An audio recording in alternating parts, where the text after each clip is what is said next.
Okay, it is noon, everybody. I wanted to make sure to give everybody who was signing in today an opportunity. Nothing worse than starting too early and missing a few folks who were promptly on time.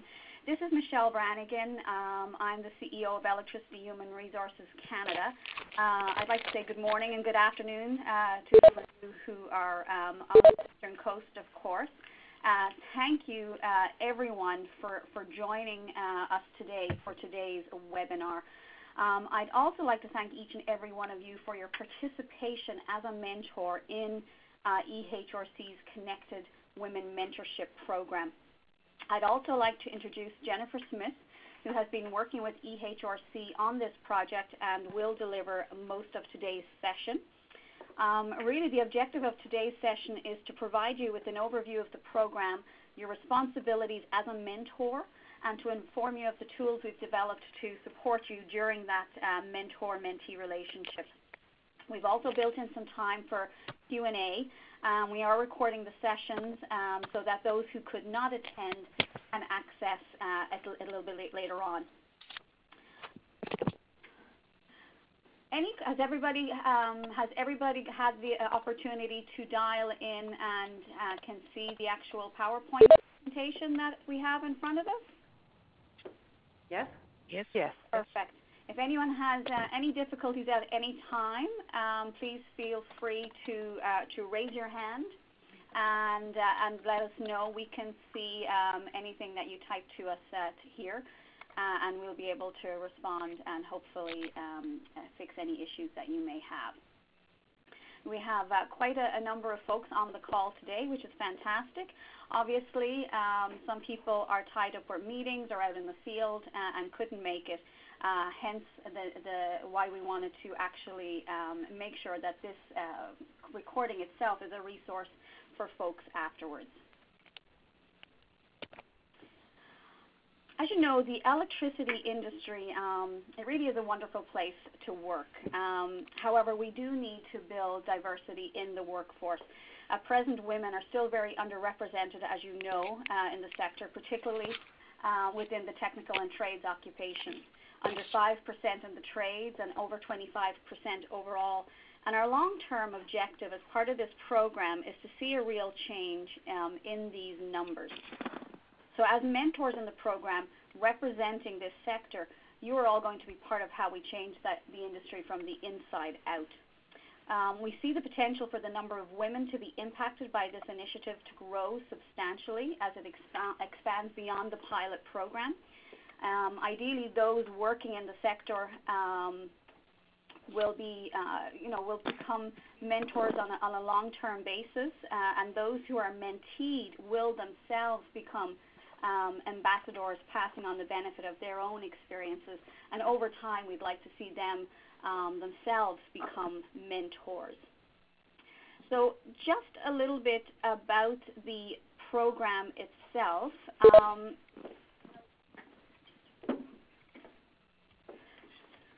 Just changing the slides for folks. As you know, this is a pilot program. The goal is to test the program and then evaluate it. Once the program has been completed, what we will do is gather the data from all of those who have participated in the program and make any alterations based on your feedback. So I would encourage you at all times to be very forthright in your feedback to us here at EHRC. I promise you we won't be sensitive or have our feelings hurt in any way. It's going to be really important to hear from the mentors, from the mentees. We'll be talking to folks in the industry and our steering committee who've been part and parcel of getting this program off the ground to see what worked well and what needs to be improved upon. The whole idea is to test the program and then improve it before we roll it out nationally across the country. I would just give you an update. The response to our call for mentors has been absolutely wonderful. We had hoped for 24 mentors to sign up for the pilot, and we've had over 40 women and men registered for the program. I do hope to increase that number substantially over the next year as we look to roll the program out nationally after the pilot. The whole idea is that we continually build our database of mentors within the sector. Just an overview of the mentees and where they come from. The mentees engaged in the pilot project are from 2 different cohorts.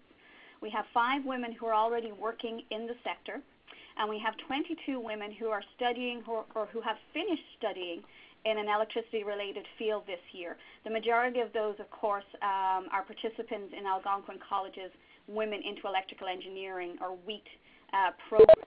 And the goal of the WEET program was to prepare for employment within various sectors, inclusive of electricity.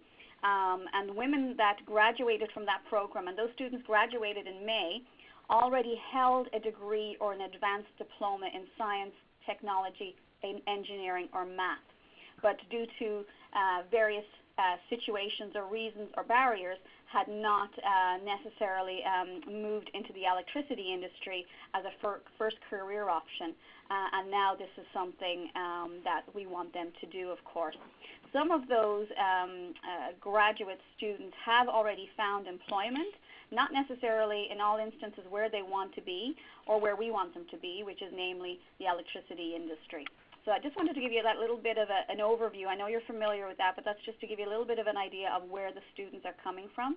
And again, we'll get into some Q&A a little bit later at the end of the session. I'm going to hand over to Jennifer now, and I'll jump back in on occasion. Jennifer. Hi, everybody. Again, my name is Jennifer Smith, and just to let you know, if you have any comments, I have it on a mute all. If we want to have a discussion, we can see about opening it. But if people have comments that they want to make as I'm going through the presentation, it is a short presentation, feel free to just use the raise hand button, which should be over on your left. Just if you have a question or anything like that, and I will try and respond to your questions as we go through this. So I'm just going to try, I think Michelle already gave you an overview of the Connected Women, so sorry we're having some technical difficulty about getting it going. I'm just going to go through the type of mentoring program. There is a lot of different types of programs. This one is particularly work-focused. I think Michelle already went through the objectives of the program is to help women who are interested in working in technical and non-traditional positions bridge into the sector if possible, or at least help them. So, but there isn't a guarantee of an employment. Mentors shouldn't feel any pressure in that regard. But it is really just to see, and there is the expectations that some of the people, I think 5 of the people we have so far already are working in the sector, and so they're looking for mentors themselves for various reasons, and that's part of what we're going to look for from the matching process. It is a one-on-one relationship, which means by and large we hope that we would each mentor would have one mentee. There's different types of programs. You could have a sponsorship program, or in some cases you can have one mentor working with 2 mentees. That might come to place in this project, not in the pilot, but if we do find we have too many mentees for mentors, if a mentor is interested, we might pursue that. But for this pilot, it really will be one-on-one. The program or the relationship we expect to last about 6 months, and we'll go through this in a bit more detail later. We are hoping that they become enduring and lasting relationships, but as the program, the official formal part of the program is a 6-month period. And it will be supported by EHRC, so at the beginning and as a place of contact to come if either the mentor or mentee is having any questions or problems. I'm going to go into now just the mentor. I don't think this will be shocking for anybody, but the role model is really someone who has a well-grounded understanding of the sector. So for the mentors, we did ask for that. That was a requirement to apply to be a mentor, because we want people who understand the sector. It doesn't mean they have to be working in the sector right now, but have some of that experience and knowledge to be able to work with the mentees so they can understand why is it different and maybe different approaches and that might work in this sector. And also has exemplary behavior in areas that are critically important to another person. So we're looking at, and we'll talk about this later, is matching through the application process and making sure that to the extent possible we can match the interests of the mentees with the mentors. Again, generally a mentor is above the mentee, but that might not always be the case. As we say, it might be someone who is in a similar trade, let's say, but has been working in the sector a lot longer, understands the environment and the culture, and can bring that to bear to the relationship. The mentees obviously are going to be looking for guidance, wisdom learned and from work-related challenges, and who can just inspire them. Often what we're trying to help the mentee identify what are their goals, what are they trying to achieve, and to help them achieve it through this program. So I don't see any questions, so I'm just going to continue. So from our requirements in the program, I talked about sort of what we were looking for from the mentee. But the requirements of the program is we are expecting that you will meet 6 to 8 times over the course of the program. So if it's a 6-month program, we anticipate that you would meet a bit more at the beginning, and then as the mentee gets more comfortable and has a plan in place and is working towards it, that it might be less frequent. But that's about the expectations. You might meet more. I mean, that's all. It's all going to be driven by yourself and the mentee. We are sort of saying that to be as responsive as possible. That's both for the mentor and the mentee, so that if a question goes out or trying to start up a meeting, that to the extent possible, we're saying within 3 days. So the 3 days, it might seem long, but it's to recognize that some people might be in the field, might not be as accessible, and therefore giving some opportunity, some leeway for that.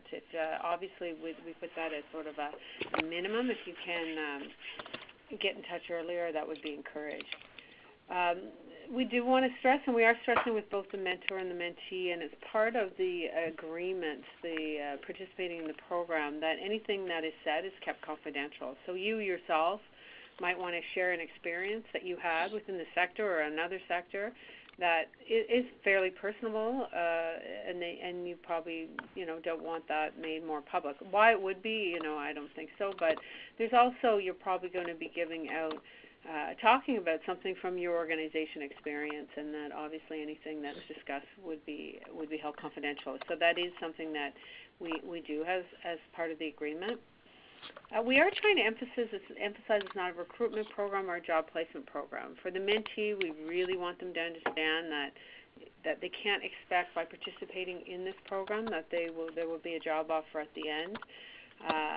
We are saying it's not a recruitment program, and in the agreement it's looking more of a directed recruitment, but we do expect in some cases someone's going to be matched with someone that they think would be really good for their organization, and that you might put them in touch with a person who they can talk to about job opportunities, or put them in touch for applying. But it's a little different from, as we say, sort of a direct recruitment program.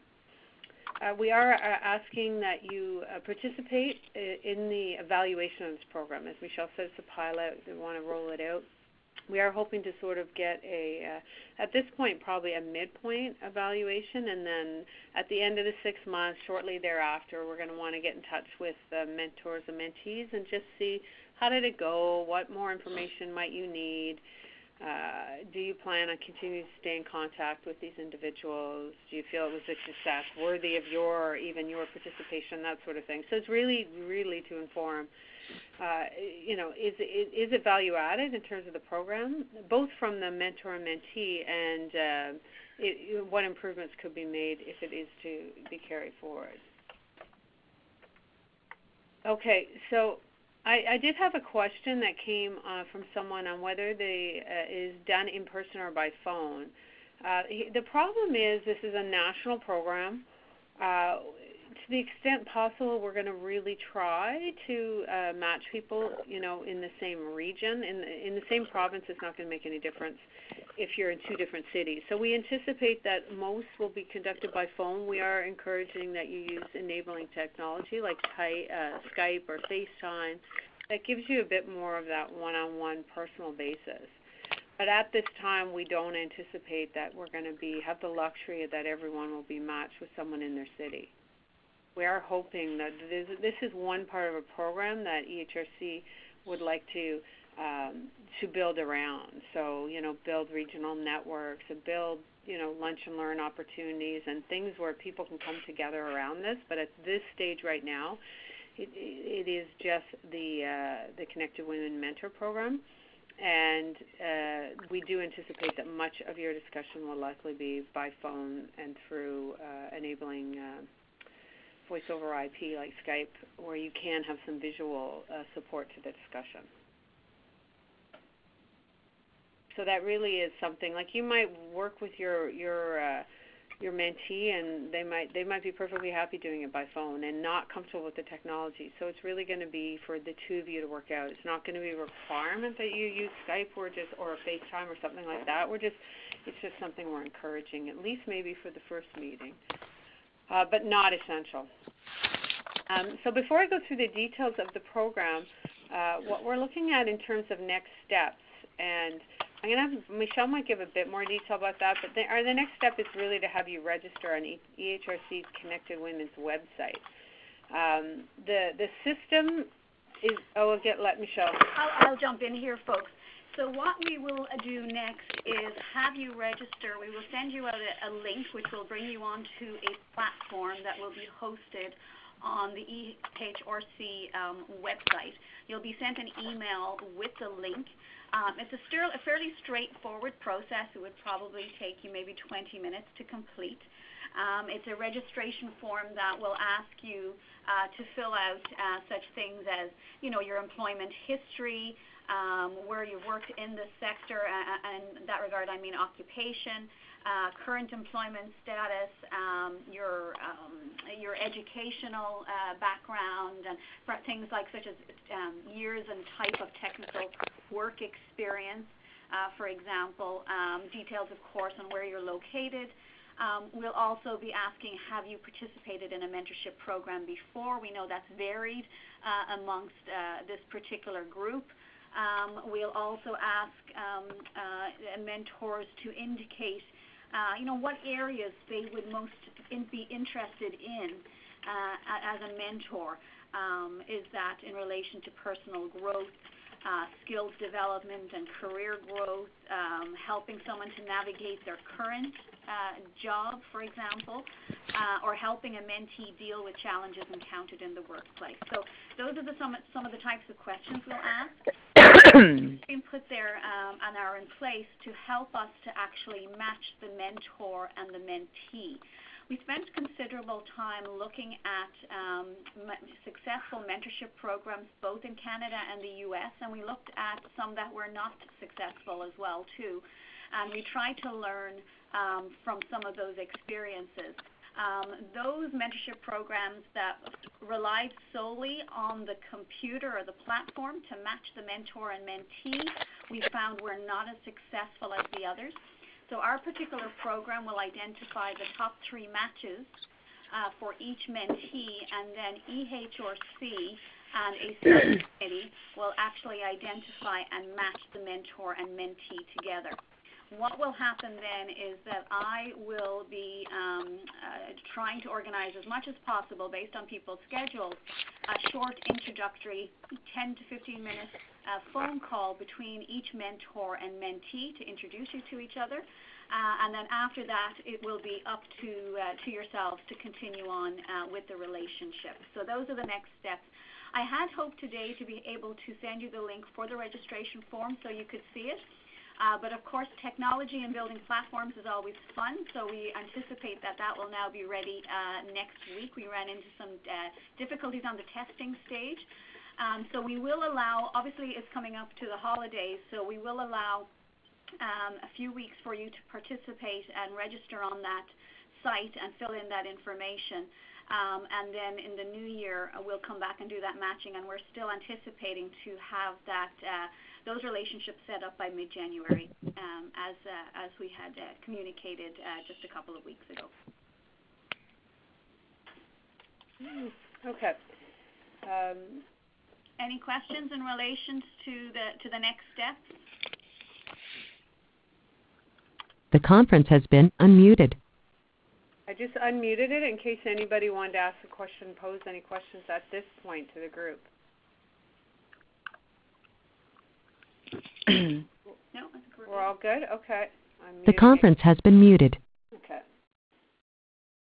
Okay, so I'm going to give an overview of the program. So the first part is no matter what, there'll be an introductory meeting. So again, because of the distance that we anticipate, not only from you to EHRC, but also from the mentee, there would be an introductory meeting that we anticipate would be by phone.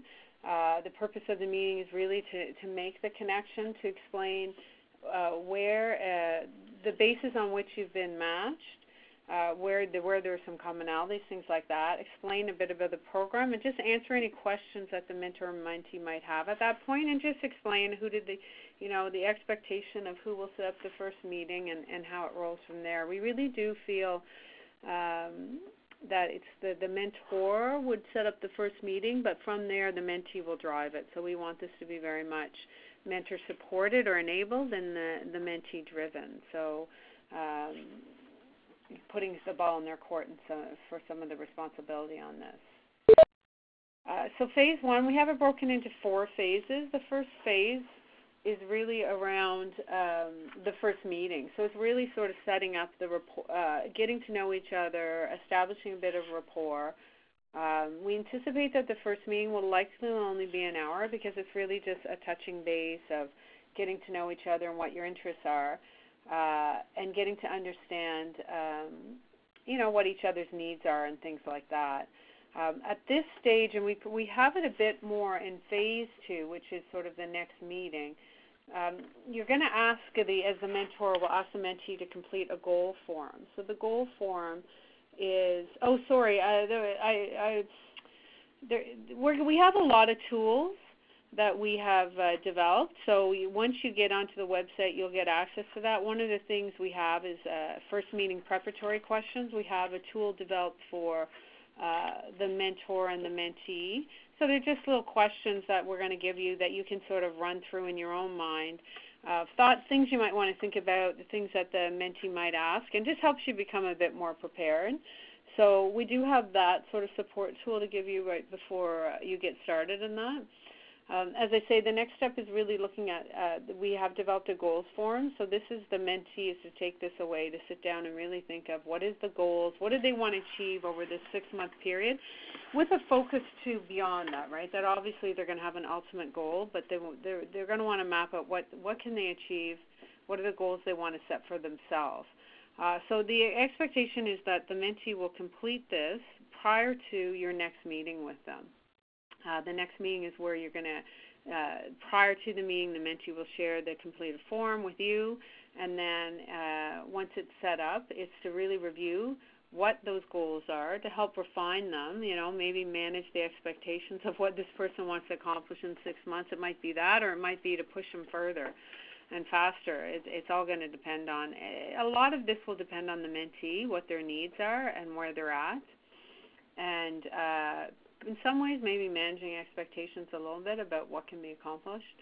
But this is really this is a critical point at which you expect to really lay the groundwork for what the two of you will be working on over the next 6 months. So it will be within hand. So you might start and have an hour or 2 meeting, or you might have 1 hour, realize you don't have enough, and just have to have another meeting shortly thereafter to review. Basically to review the goals and to carry it further and to finalize agreement. I just have someone asking to join the audio. What should I select? You should have it should be on there. I'm just trying to answer this one question that there should be a button. Yeah, if you're dialed in. phone? You know what? I better double check this. Just give me 2 seconds. I'm just going to respond to someone. Look at the top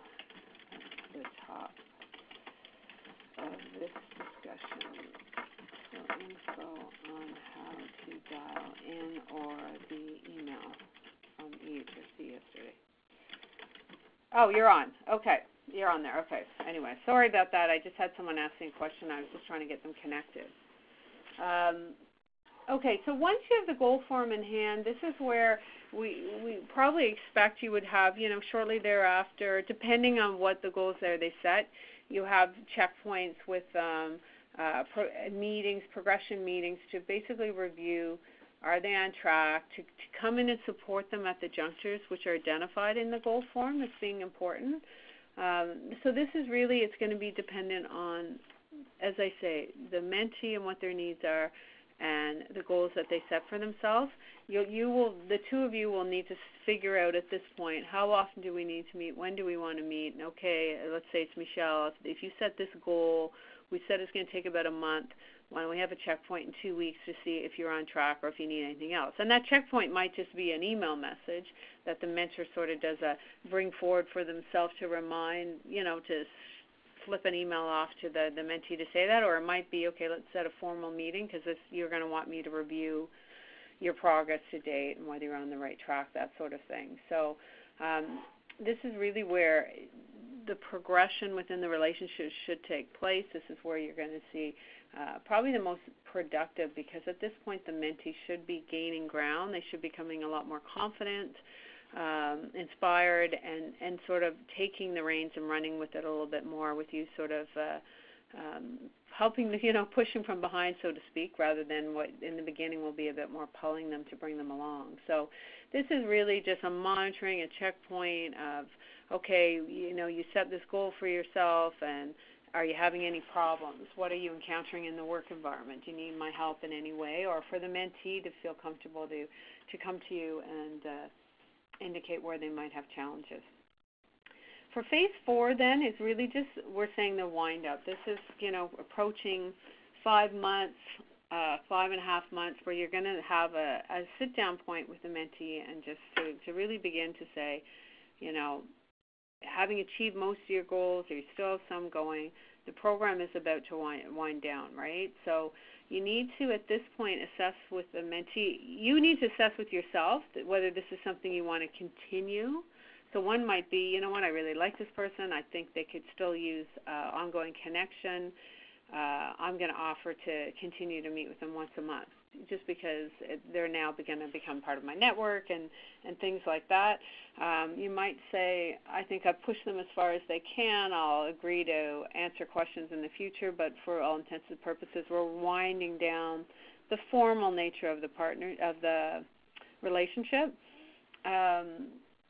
So it's really at this stage, like we're hoping that, we're hoping that the program is the first step in establishing long-term and enduring relationships.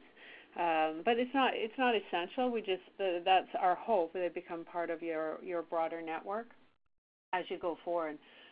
So this is a point at which you really just need to decide with the mentee what are the next steps. But you need to come into this final stage of really thinking, what can I offer this person? What am I getting out of this? And what am I prepared to commit to this person? As I say, there's no obligation to continue a formal relationship, but you might want to continue something a bit more informally. So this is that checkpoint and the winding down. Once there is agreement, each RC will have the closing out. The major point is going to be understanding that what was the decision that was taken by the two, and then allowing you to complete a final evaluation survey.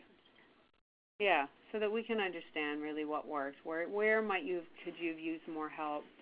What other tools or supports that we could probably add to the website or things like that would have helped you along the way? So just before we go into sort of broader questions and answers, the last slide here is about forms and supporting tools. So we've talked about the program application form. Michelle went through that in a bit of detail. The commitment agreement form it's the major points, I think, to highlight on that one is really around what we're asking for is collaboration, of course, but that it is volunteer. People really need to be, respectful of each other's time and to, give enough heads up about meetings and things like that, and being responsive to emails. Confidentiality is obviously an important one. The commitment to meet 6 to 8 times over the the course of the relationship, and then just things around, we already talked about not a recruitment and not a replacement program.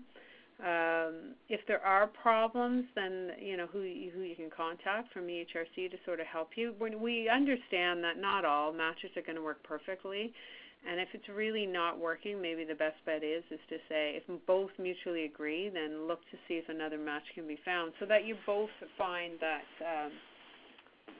it's mutually rewarding. The participation in the program is mutually rewarding. And the last thing is really just around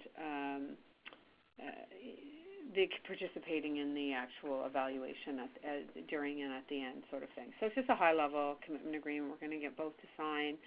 There's a guide that we've developed for mentors and mentees. They're pretty similar, but the tips and access to some of the tools are different, so you'll have access to that. There's the mentee goal form, which we've already talked about. The first meeting preparatory questions, so we have those both for the mentor and mentee, and so there are things, as we say, key questions to think about. Also potential benefits that both can derive from a relationship like this. We do have an overview of key mentoring skills for mentors, so it's active listening and things like that, communications. They're just really just reinforcing from the role of the mentor some of these key skills. And then we have a relationship self-assessment tool. This is designed more for the mentor as a checkpoint to say, are there any signs that this isn't working? So that you can go to your mentee and say, hey, we haven't talked in the last little while, or I feel like you're not really actively participating in the relationship. And just to be able to see is that you don't want to be frustrated by it either, and these might be early cues that you could talk to the mentee about to say, well, maybe the timing's bad and you need to postpone it for 6 months, or the person's looking at another job and things have changed, whatever. It's a quick self-assessment tool that's going to help you to say, should I be concerned or not? Should I be taking this to the individual or to maybe to EHRC to help? So they're just little tools that we've tried to design to help make your participation in this program a bit more seamless and more personally rewarding for you in going through this. So I think that is it. We're going to go to questions and answers. I have one here. Okay, are most managers within companies, I guess, educated on this and aware of what is going to be involved, the number of hours allocated to this versus working hours? So we aren't going out to particular companies for mentors. We've looked for them to volunteer. A lot of companies are aware. I'll let Michelle go into this a bit. Yeah, absolutely. When we put out the call for mentors, we have not approached the managers or the C-suite in every company from which a mentor has responded. But so we would presume that conversation is taking place internally. On saying that, as Jennifer just referred to, a lot of the organizations and the mentors that have signed up, their companies are very aware and very supportive of this program. And also one thing to remember is that not all conversations or meetings may take place during the workday, just due to your own set of time constraints during that workday, and perhaps that of the mentee as well. So some of those meetings will take place outside. It might be at 8 o'clock at night. When people have gotten the kids to bed, etc., and they have time to catch up on their emails with their mentee, or to have a telephone call, or even to meet for a coffee, whatever it may be. So our hope is that I would encourage anyone who hasn't done so to let their managers know that they are part of the program. In most instances, I would be very surprised if there's pushback in relation to not participating. There may be just some concerns in how much time you do that during the workday, but I think there are workarounds on that situation if necessary. Okay, any other questions? I'm going to unmute. The conference has been muted. Oh, sorry, I went the wrong The conference has been unmuted. Okay, I just unmuted that so people might, you can either type out a question and pose it to the whole group, pose it to me, as Michelle and I, or you can just pipe in and talk. It's easier if you raise a hand, but I haven't seen anyone raise a hand. So if people want to, I just saw Liliana. I don't know if I pronounced that right. Yes. Okay. Do you want to have a question? Yeah, I just basically, I don't know what I was mentioning before, but how the matching process is going to work, the mentor-mentee process. Okay, yeah, she came in a bit late. So yeah, I mentioned it earlier. That's fine. I can just go. Yeah, maybe I was late. Yes, sorry yeah, for that. That's fine. No, that's fine. This is good. So we have, once you register and you have the link that will take some details from you. So you're working your history, what area you are working in, your skills, what type of areas you want to help a mentee with it, whether it's helping them to navigate through their current career working in the electricity industry, or you want to provide support for those who are having challenges in the sector. Depending on what way you answer those questions, there's a matching process built into the online system. That will help us. It'll align the top 3 matches of mentors for each mentee, and then EHRC, working with a panel of a subcommittee of members from our National Steering Committee, will actually make the matches one-on-one. Once we have done that, and the goal is mid-January, we will have an introductory 15-minute phone call where possible, depending obviously on getting people together. But ideally, we would like to introduce the mentor to the mentee, and then let them take the relationship and start from there on in. Okay, thank you. Any other comments or questions from anybody? One thing that I would reinforce, just while people are collecting their thoughts or typing there, is that please ensure that if you have any questions, or as Jennifer said, perhaps you started the relationship, you're a month in, you're not feeling that it's going well, or you have any concerns in your role, make sure to reach out to me, and so that we can discuss next steps. Don't try and sort of muddle through it. If you need support, that's what we're here for, and we want to make sure that the process goes as seamlessly as possible. So we will also, of course, be checking in with you at the midpoint. So about 3 months in, you can expect to hear from EHRC. We'll probably send out a short survey and with some questions, and we may do some phone calls to get your feedback to date, and then we will do that again at the end of the program. The whole idea of the pilot is to test this out and see if and where we need to improve it before we roll it out nationally. Mm-hmm. Questions there? Yeah, any questions? I guess Liliana?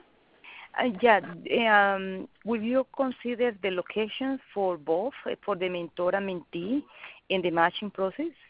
Yes.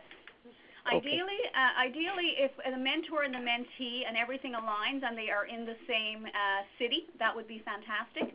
Yeah. We'd love that to happen, because I think, mentor and mentee, a mentoring program is all about building relationships at the end of the day. So, and of course, relationships are more easily established if you have an opportunity to see somebody face to face. That's not always going to be possible, just by the very nature of our industry. Sometimes even within the one province, it's very hard with the size of the country to get people to be able to meet face to face. So ideally, where we can, it will be wonderful.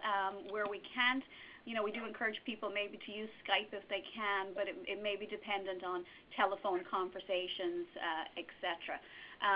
We did look at one program, and we talked to somebody who had been a mentee in one program, and her mentor was in the same city, quite close by, and she never even got to meet a mentor. That's not ideal. That was something where we heard that it didn't really work out that well. So where possible, meeting face to face is wonderful, but the reality again is that we know that in working in Canada and the size and scale, it's not always going to be possible. Okay, thank you. Owen, you had a comment? Yeah, just a question. Is mentor-mentee relationship from the same company a no-go? That's a good question, and it's something that we'll look at as we go through the matches and see where the matches are initially aligned from the first phase of the process, which is from the system itself when you register. That's a good question, and I ideally would prefer to see, I think, and I'll have to reflect on this, Owen, to be honest, that would be more appropriate if the mentor and mentee were from different organizations. Less pressure. I think it's less pressure on both sides. Mm-hmm. And I think it may provide, and I'd be open to thoughts on this, it may provide an opportunity for a mentee or a mentor to be more open in their discussions in relation to any challenges that they might be having or past experiences that they may want to discuss to illustrate an experience or a point of growth. I would agree, and there's only 5 of the mentees that are actually working, so it may not be a realistic issue, but because I'm located in Ottawa and the Algonquin College program is in Ottawa, that it may create an issue for me, I guess. Absolutely. And that's something, and that's why when we looked at a lot of programs and they had developed an algorithm and the computer did all the matching, we decided even though it's more labor intensive for the mentorship for the EHRC as the coordinating body, as it were, we felt that it was really important that we still brought that human touch to the matching relationship. I don't not rely solely on the computer system to do so, because there are other things that you look at. So we're quite cognizant of some of those pieces. Okay. Jill, did you have a comment or question? Yeah, I was just wondering, the mentees, are they high school, college? Like, who is considered a mentee? The mentee right now, we have 2 cohorts. So basically, we have 5 people who are women that are already working in the industry in different roles and would like support and guidance, as it were, as they navigate their careers, where they're at various points in their careers. The second cohort are women who are studying or have just graduated from Algonquin College's Women into Electrical Engineering program at Algonquin College. This is for the pilot, of course. Those women already have a background. A lot of them they already had a career and they already had a background and a degree in one of the STEM disciplines. So they're not sort of 18-year-olds coming out or 21-year-olds coming fresh out of college. They do have some experience. And they had degrees before they even went into the WEEK program. Okay. All right. Yep. Appreciate that. Thank you. So they're very focused on wanting to work in the electricity industry.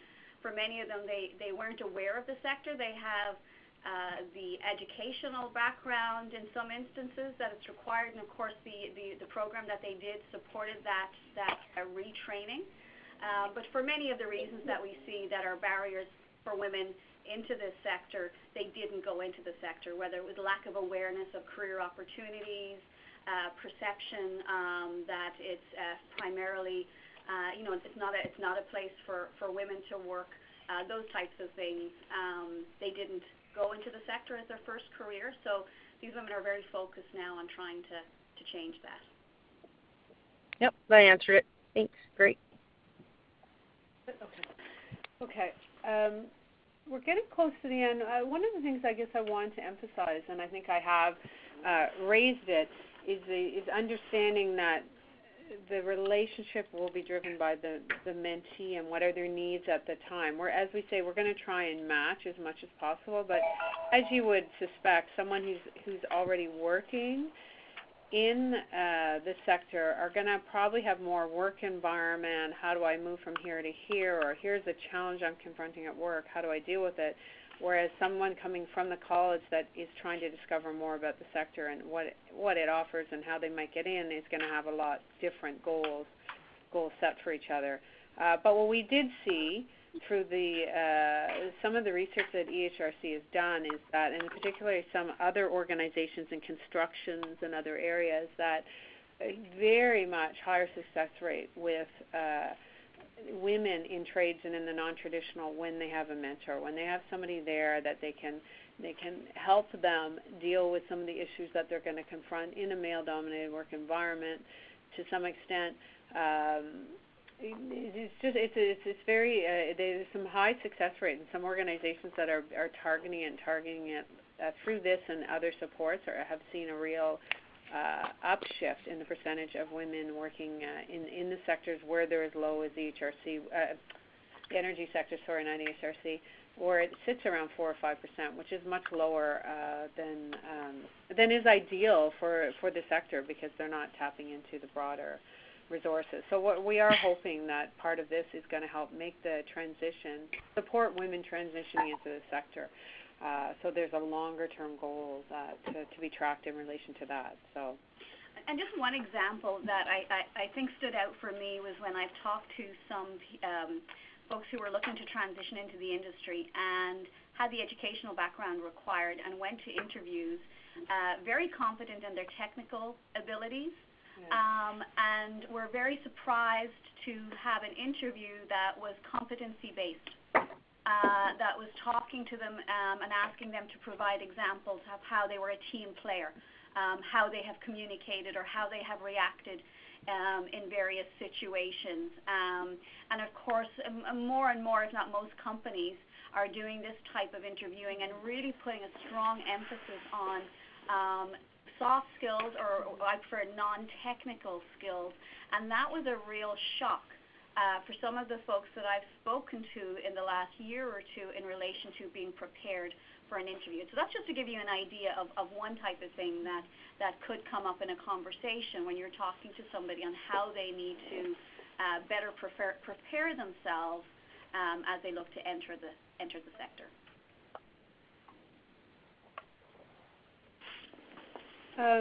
Liliana? Sorry, I had a Christmas party, but now I'm going to have only 2 questions before I leave. Okay. Sorry for that. And I am taking vacation until January 11th. There is any process that we had to follow before that time? Or like sending, I recall that you mentioning that we had to fill up some forms or something like that. That process is going to be before January 11, or you are going to be starting in January? We were hoping to start it in mid-January, but with the holidays and with the delay in the technical platform, we look at the dates, just taking that into consideration that some people might be away until that second week in January, to allow people time to fill in the form. Thanks for letting us know, Liliana. That's good to know. Okay. Yeah. All the thing is. We'll ensure that you have enough time. Fill in and be part of it. Yeah. Yeah, it's because I don't want to miss anything that you might be like sending, and I will not fill it out, no, will complete. So the other question that I might have is how or what kind of performance indicator or something are you going to have to evaluate the success of that relationship between mentor and mentee? Like how you're going to say, okay, this group or this couple accomplish the expectation or something like that. How you are going to like kind of evaluate at the end of the program? Like that's an excellent question, and we have developed an evaluation plan. And the types of questions that we will ask as we go through the process. Particularly, and we'll be having that mid-level evaluation with everybody who's participated, and again at the end. Obviously, some questions will be, how successful was the relationship? Did you feel that as a mentor you were able to contribute significantly to those mentees and their, depending on what cohort they're coming from, their goals that they set out at the start of the process? We'll also be asking the mentees similar type questions We'll be asking questions on how they felt the relationship went, what sort of changes would they like to see,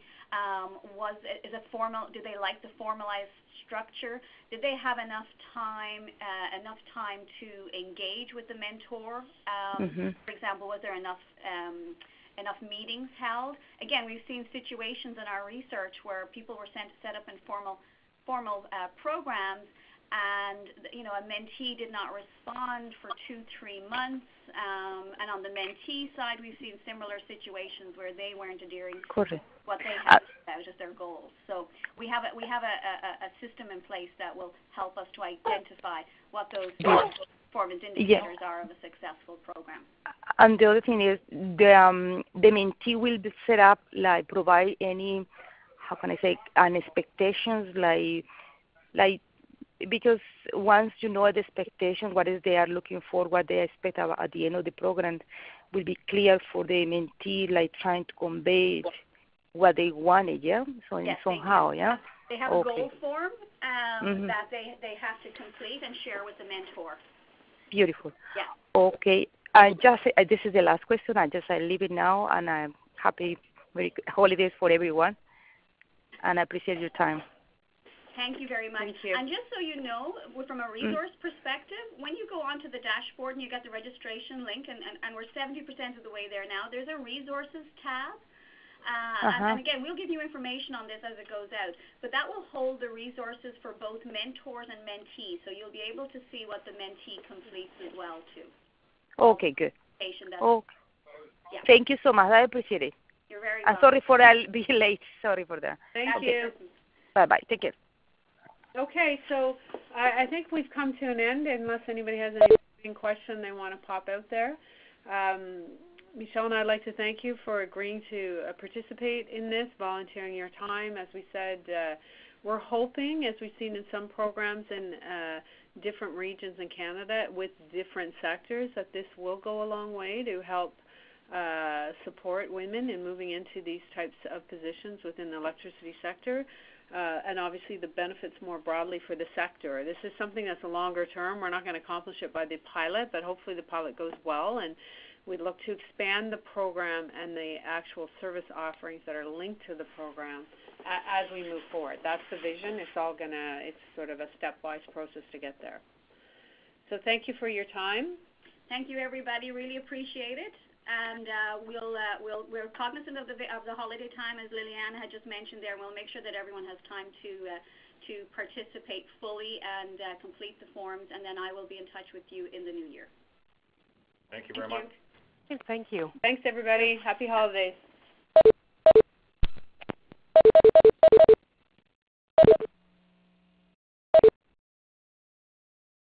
Where did you see that?